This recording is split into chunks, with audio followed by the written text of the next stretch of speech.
Sejam bem-vindos à Cartologia, cartozagueiros e os cartoxerifezinhos. Eu sou o Patinhas e vou estar trazendo as dicas para a zaga da 20ª rodada do nosso Cartolão. Para você que está chegando agora, seja muito bem-vindo ao canal com as melhores análises pro seu Cartola, para você fugir daquela merda, daquela barrinha de média que não te ajuda em nada e desse monte de achismo que tem pelo YouTube aí. A nossa meta aqui é trazer análise com dados e fatos e tentar fazer a melhor escalação possível. Para você que já tá aqui, já conhece como a gente funciona, já sabe o esquema, curte, comenta, compartilha com seus amigos. Meta dos 2.000. Falta muito, mas falta pouco ao mesmo tempo. Confere a gente no nosso Instagram, no @cartologiafc, e no nosso Telegram também, que a gente divulga todos os PDFs, todos os gráficos, todas as análises, 100% de graça, que não tem grupo de sócio, não tem que pagar mais, é de um cartoleiro para o outro, beleza?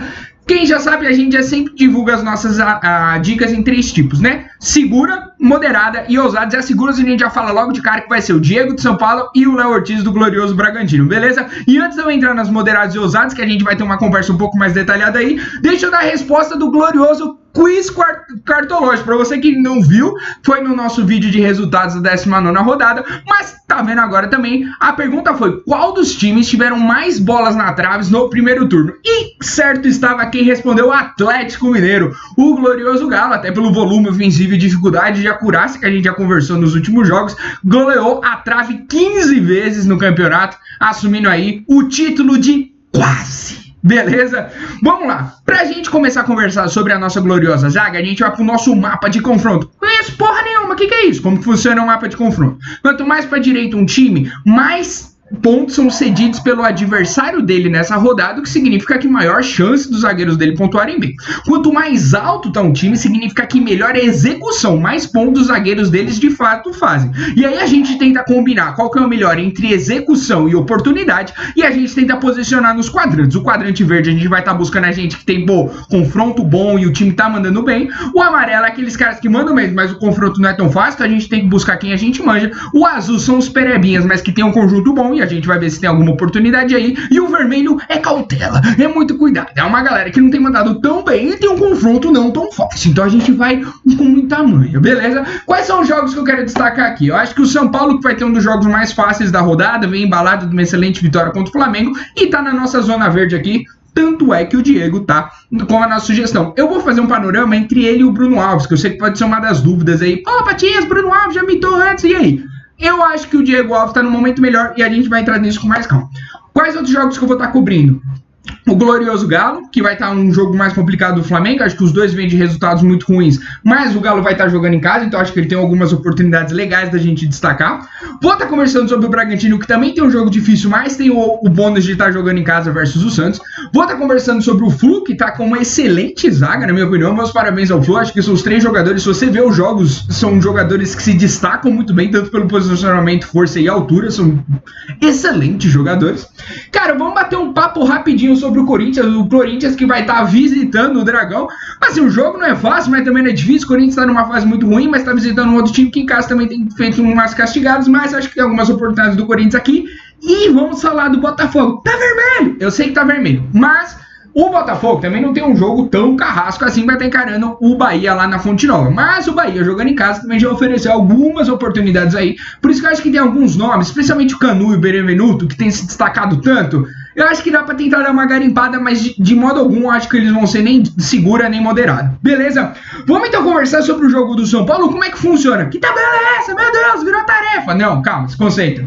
A tabela mostra quais são os maiores pontuadores de cada posição em cada uma dessas rodadas que a gente está mostrando aqui com relação ao Goiás, quando o Goiás jogou fora de casa. Caralho, me perdi. O que eu tô falando é o seguinte: na 18ª rodada, quando o Goiás jogou fora de casa, quem foi o melhor zagueiro pontuador? Foi o Liger lá do Bragantino. Na 17ª a gente teve o Canu fazendo 7,5 e por assim vai. O que a gente tenta perceber aqui? A gente tenta ver se tem alguns zagueiros que mandam muito bem quando eles estão jogando contra o Goiás. E de fato, se você percebeu, o Goiás vem numa média ali dando 0,8, 3,3 no máximo, para agora tá sempre dando acima de 6 pontos nos últimos 3 jogos jogando fora de casa. O que mostra que é um momento mais suscetível do Goiás, tá tendo uma ineficácia em barrar as bolas que estão vindo dos zagueiros aí, seja por desarme, seja por finalização. Beleza? Patinhas, mas qual é o perfil? Como que a pessoa tá mandando bem? Tá mandando bem fazendo gol? Tá mandando bem fazendo desarme? Tá mandando bem fazendo finalização? E pra isso vem o nosso glorioso radar. Caralho, entendi nada. Não, calma, vem comigo. O radar, a gente tenta demonstrar qual que é o melhor perfil de jogador, no caso o zagueiro, que tem mandado bem, especialmente quando a gente olha São Paulo e Goiás. Como é que a gente lê isso daqui para os cartológicos de plantão? Já conhece daquele fast forward de 10 segundinhos? Para quem tá chegando a primeira vez, vem comigo aqui. Como que funciona? O quadrado do executor é esse polígono aqui azul, beleza? Então em cada uma dessas pontinhas a gente vai estar olhando um scout diferente. Então quando a gente olha aqui finalização defendida, a gente vai ver que a pontinha do azul do executor, que é o São Paulo, tá batendo ali perto de 120. Significa que a zaga do São Paulo jogando em casa faz 120% mais finalizações comparados com a média do campeonato. E ao mesmo tempo o polígono laranja é do ponto de vista de cedido pelo lado do Goiás. E a gente vai ver que o Goiás cede na média 12 até 20% aqui de finalizações defendidas, mais do que a média do campeonato. O que a gente busca quando a gente olha o radar? A gente tenta encontrar picos dos polígonos que estão fora da bolinha laranja que significa abaixo da média do campeonato. Se alguns dos picos se encontrarem, inclusive, na zona verde escura, é glorioso, porque é alguém que faz mais que o dobro da média e outro que cede mais que o dobro da média. É complicado, é difícil de achar, mas vamos ver que eu acho que vai ter alguns confrontos aí que vão ter isso nessa rodada. Então, o que eu gosto de ver aqui, qual que é o perfil que tem mandado muito melhor do São Paulo? Não é necessariamente desarme, porque tanto São Paulo, do ponto de vista de execução de desarme, quanto o Goiás, por ceder desarme, estão abaixo da média do campeonato. Não significa que eles não cedam, é claro, mas não é tanto quanto o que a gente está observando nos outros jogos. Só que finalização defendida, finalização para fora e falta sofrida, o São Paulo está muito acima da média do campeonato. E em finalização para fora e finalização defendida, o Goiás tem cedido muito. O que significa o quê? Fragilidade nas bolas aéreas, tanto em faltas quanto escanteios. Então a gente quer buscar aquele cara que consegue ir para frente e marcar. E aí eu sei o que você vai falar. Olha o tamanho do Bruno Alves. Por que a gente não põe a porra do Bruno Alves? Você tá falando, Diego? Eu sei. Mas antes disso, vamos tentar fazer um breakdown do que a gente gosta de olhar via scout. Patinhas, muita coisa. O que tá acontecendo aqui? A gente olha scout a scout aqui e a gente vê a média por jogo desse jogador no local que ele tá jogando. Então a gente vê a média por jogo em casa do Diego em cada um desses scouts. E a gente compara com a média cedida pelo adversário, no caso Goiás, e a média cedida pelo campeonato. E o que eu gosto de olhar quando eu vejo aqui o Diego? Ele tá com uma média de 0,26 pontos vindo de finalização para fora, mas nada de finalização defendida, beleza. E quando a gente olha desarme, ele tá na média de um desarme por jogo jogando em casa, que tá bem abaixo tanto da média do campeonato e abaixo da média cedida pelo time adversário. Só que o que me deixa mais tranquilo nele é que apesar dele estar fazendo cerca de 3 faltas por jogo aí, ele não tem tomado cartões amarelos, coisa que o Bruno Alves tem tido dificuldade, até porque o Diego é um jogador mais veloz que o Bruno Alves aí. Ele tá com um número de passes errados, cerca de 5 passes errados, o que é bem abaixo da média, não bem abaixo, né? A média aqui tá em 4, ele tá errando 5, é acima da média, tem penalizado ele aí. Porra, Patinhas, tudo isso que tá falando não tá me ajudando. Fica calmo, tô chegando na parte boa, beleza? Aqui nesse gráfico da esquerda, a gente compara como que a média dele tem evoluído com relação a 3 grandes níveis. O primeiro é a média dos zagueiros do campeonato, então a gente espera que a média dele seja maior do que a média de todos os zagueiros. E os top 30 zagueiros da posição, beleza? Então quando a gente pega a nata da nata dos zagueiros de todas as posições e a gente vê se em algum momento o Diego conseguiu chegar nesse Olimpo dos zagueiros aí. E o que a gente percebe, e aí que eu acho que tá valendo grande a pena, é que ele é um jogador que tá em ascensão. E quando a gente compara com o Bruno Alves, a gente pega que o Bruno Alves é um jogador mais estabilizado vindo para descendente. Então, o que acontece aí? Eu acho que é super válido você pensar no Bruno Alves, até porque ele tá com uma média de desarme maior. Então, enquanto o Diego tá com uma média de 1, ele tá com 1,16. Enquanto o Diego Alves tá com uma média de 0,26. Na verdade, finalização para fora e falta sofrida, os dois são exatamente iguais. Você pode ver que nem muda ali.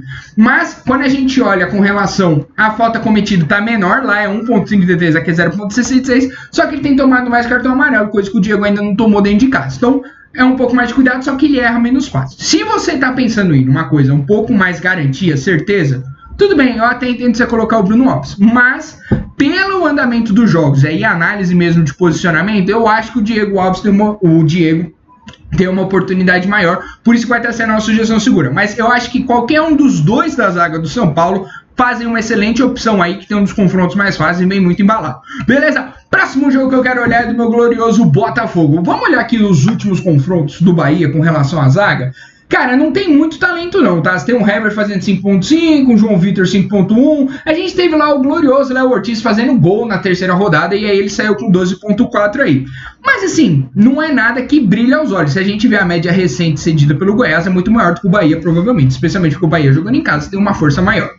Só que quando a gente olha o radar, e foi isso que brilhou um pouco o olho, é que quando o Botafogo joga como visitante, ele fica muito mais dependente das bolas aéreas, e a gente vê que o Botafogo está acima da média em finalização para fora e defendida, e é algo que é muito mais cedido pelo Bahia do que a média do campeonato. A gente também fica um pouco mais chateado que a gente não está tendo desarme, só que por esse perfil um pouco mais ofensivo e participativo da área, a gente vai estar recomendando dois nomes para você estar pensando aqui, beleza? Tem o Canu e o Marcelo Bevenuto. Qual que é o ponto decisório? Se a gente olhar a evolução da média, você pode ver que o Canu tem namorado ali com chegar no glorioso Olimpo dos zagueiros, onde tem Sabino, onde a gente tem caras que fazem gol e desarmam muita bola, beleza? Então ele tá num momento muito bom, tem mantido uma média respeitável ali em cima, ainda não passou a barreira, mas tá chegando lá. O que me deixa bolada? Em média de desarme ele tá abaixo da média do campeonato, ele tá acima nas participações que mais valem a pena de acordo no radar, então é falta, finalização para fora e finalização defendida, só que quando a gente compara com o Bevenuto ultrapassa ele em grande parte. O Bevenuto ele perde um pouco em falta sofrida, só que ele ganha mais nas finalizações e ele tá com mais desarme do que a média do campeonato. Por isso, eu acho que você pode tanto ir de Canu, novamente, como de Bevenuto. Eu acho que pelo histórico do Cartola, vale mais a pena o Canu, mas olhando pelos dados, o Bevenuto, ele excede. Qual que é o meu problema? O Bevenuto toma um amarelo a cada 2 jogos. Beleza? Então, assim, esse tipo faltoso, então, se o cara não sair com SG, se o cara não conseguir converter um gol ali, você já sabe que a chance do negativado é muito maior. Só que quando a gente olha isso com relação ao Canu, é 4 vezes menos que isso. É como se ele estivesse tomando um cartão amarelo a cada 8 jogos, que vale muito mais a pena, beleza? Então, é um cara que tem sido mais cuidadoso no momento de fazer as faltas do que, por exemplo, o glorioso Bevenuto aqui. Tranquilo? Vamos então para o próximo jogo que eu quero comentar, é o glorioso Coringão, que está indo até a Arena Olímpica enfrentar o Atlético Goianiense. O Atlético Goianiense que despertou algo que a gente está tentando engatar com base em uma rodada só. O que eu quero dizer com isso? Se você olhar da rodada 11 até a rodada 17, o melhor zagueiro visitante saiu de lá com 2.4. Faca na caveira. Dragão, Caverna do Dragão morrendo. Hashtag Dracarys. Mas qual que é a pegada? Felipe Melo no último jogo saiu com SG, eu sei, mas pensa fora da SG, o cara saiu de lá com mais de 4 desarmes. Foram 10.3 pontos. Então acho que tem uma oportunidade muito grande aí da gente tentar buscar um cara um pouco mais desarmador. Mas não só isso, a gente vê que o Atlético Goianiense cede mais gols do que a média do campeonato. Então aqui a gente tá indo sim na ousadia e na alegria. E aí, ó, justamente o que eu falei aqui. Você pode ver que nos últimos jogos o Atlético Goianiense despontou e tá acendendo mais desarmes do que a média do campeonato, apesar do Corinthians não estar executando isso. E aí quando a gente fala da zaga, tem 2 nomes que se destacam muito lá no Corinthians, mas eu vou estar fazendo um push por alguém que tem melhorado muito no campeonato, e eu quero mostrar isso pela evolução da média dele, que é o Gil. O Gil aqui, que eu acho que todo mundo lembra, entre as rodadas 4, rodada 10, estava uma zica, a gente tentava forçar aquele Gil de 2019, não conseguia, mas de uns tempos pra cá, tem mandado muito bem, inclusive na rodada que ele fez gol contra, o cara ainda terminou fazendo menos 0,6, ou seja, ele fez 5 pontos mesmo fazendo aquele gol contra. Então, ele tá numa ascendente, eu acho que é isso que a gente tem que estar buscando. Ele tá numa média de 2 desarmes por jogo, então casa muito com o perfil do Atlético Goianiense. É claro que, pô, Patinhas, por que não tá azul passando daqui? Porque aqui a gente olha a zaga do Corinthians como um todo, mas se a gente olhasse só o Gil estaria passando ali a barreira do radar. Então, o que me deixa mais chateado é que a presença do Gil em casa não tá tendo muitos pontos, beleza? Isso é claro pelo que é registrado no Cartola. A gente sabe que o Corinthians teve muito jogo que não foi registrado aqui, beleza? Porque ele jogou fora da rodada e o Cartola não contabilizou. A gente sabe inclusive ter algum gol que não estaria aqui. Mas em questão dos desarmes contabilizados, é um cara que tem desarmado muito, uma média de 2 desarmes por jogo, tem cometido menos faltas, não tá, e tá abaixo da média de cartões amarelos, o que dá um pouco mais de segurança. Sim, eu estou apostando aqui no gol.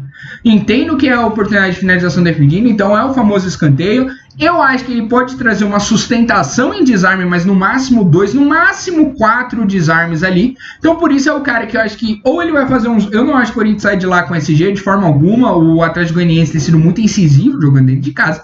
É um cara para você pensar entre 2.3 e quiçá 9 pontos aí, beleza? Então pense nisso, muito mais ousado esse nome aí.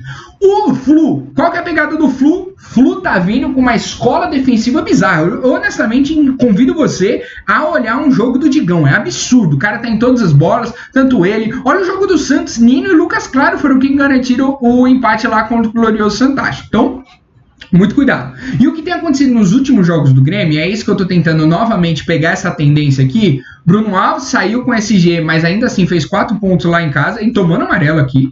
E o Thiago Heleno saindo com 5.8 também sem o SG. Então, duas rodadas seguintes que a gente tem zagueiros conseguindo acumular pontuação positiva acima de 5 pontos em cima do glorioso Imortal aí. Junta isso com uma zaga mandando muito bem, eu acho que a gente tem que pesquisar alguns nomes aí. Qual que é o perfil, Patinhas? Então a gente sabe que a zaga do Flu tem feito muito mais gol do que qualquer uma das outras zagas do campeonato, por isso tá batendo aqui 250% acima. Cara, gol é raro, é legal ver esse número tá tão alto aqui, mas não é ele que a gente vai ter que pesquisar. O que eu gosto de ver, finalizações para fora e falta sofrida e desarme. Então, tem oportunidade em desarme, tem oportunidade para sofredores de falta pelas inabilidades tanto do Churin, Diego Souza, Pepe aí que estão batendo muito dos caras, e finalizações para fora, quem sabe namorar um golzinho aqui. O nome que eu gostaria de destacar, vamos pensar tanto no Nino quanto no Lucas Claro e a gente pensa um de cada vez, beleza?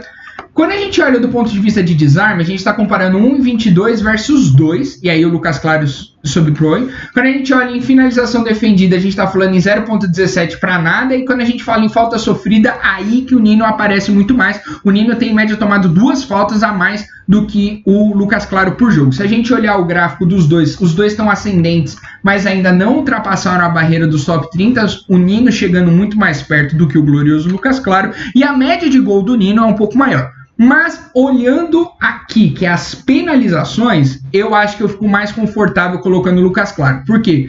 Faz menos falta, não tomou cartão amarelo ainda jogando dentro de casa, o Nino já tomou, tá fazendo mais desarmes e tem mais oportunidades em finalizações defendidas e finalizações para fora. Tudo bem se você quiser ir no Nino, eu só acho que tem grandes ressalvas do ponto de vista ofensivo dele aqui. Beleza? Então tome muito cuidado aí quando você for escalar um desses caras. Estamos chegando ao fim, eu prometo.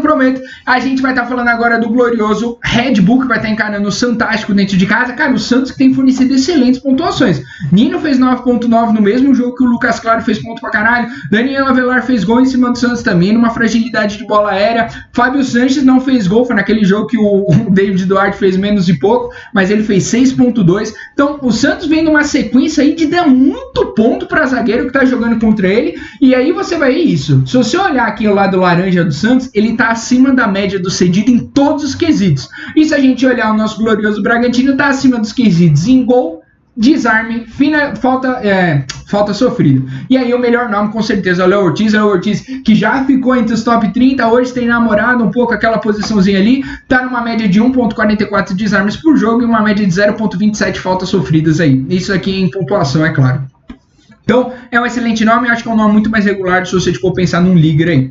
Por fim, o Flamengo, que jogando fora de casa tem sentido muito desarme, muita oportunidade de gol. Quem não lembra do Luiz Otávio se consagrando naquele jogo, Gilvan saindo com excelentes desarmes, mas teve também um SG aqui, Gil fazendo gol, Rodrigo Moledo, que fez desarme pra caramba jogando com o Flamengo, mesmo com o cartão amarelo, o cara fez ponto pra caramba. Então, tendo em vista essas oportunidades de desarme que o Flamengo cede acima da média aqui, eu acho que dá pra gente tentar procurar um nome específico aí do glorioso Galo, que tá tentando se recuperar jogando em casa, vai que ele repete o que fez no primeiro turno, que tem excelentes oportunidades, mais do que o dobro da média do campeonato em faltas em finalizações pra fora, até porque o time do Galo joga muito pra frente e eu não acho que o setor defensivo do Flamengo é tudo isso. Então, se você olhar, tem que pensar no último jogo, o Flamengo não tomou gol, tomou 4 de São Paulo no último jogo. O nome que eu vou destacar é o glorioso Júnior Alonso, esse sim que habitou por muito tempo entre o Olímpio dos zagueiros, deu uma namoradinha, saiu, voltou, saiu, quem sabe volta agora, tem uma excelente média, tá acima dos top 30 zagueiros de todas as soldados do campeonato até agora,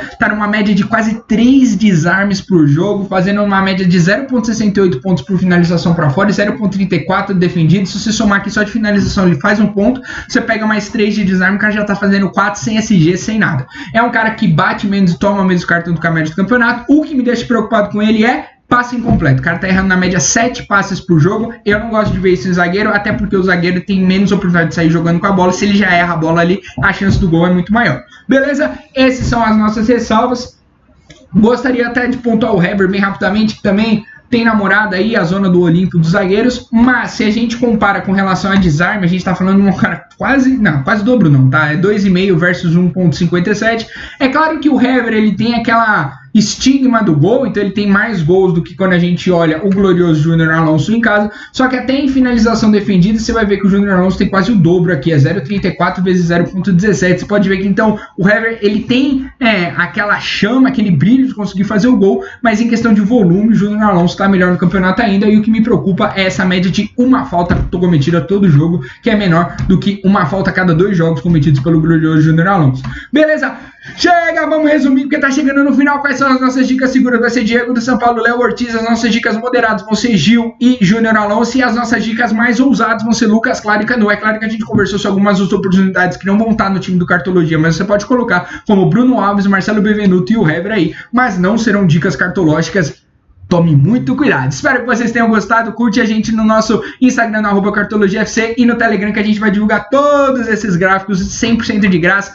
É o nosso canal aqui, não tem grupo de sócio, não tem nada, de um cartoleiro para o outro. E como sempre, vai Cartolinha!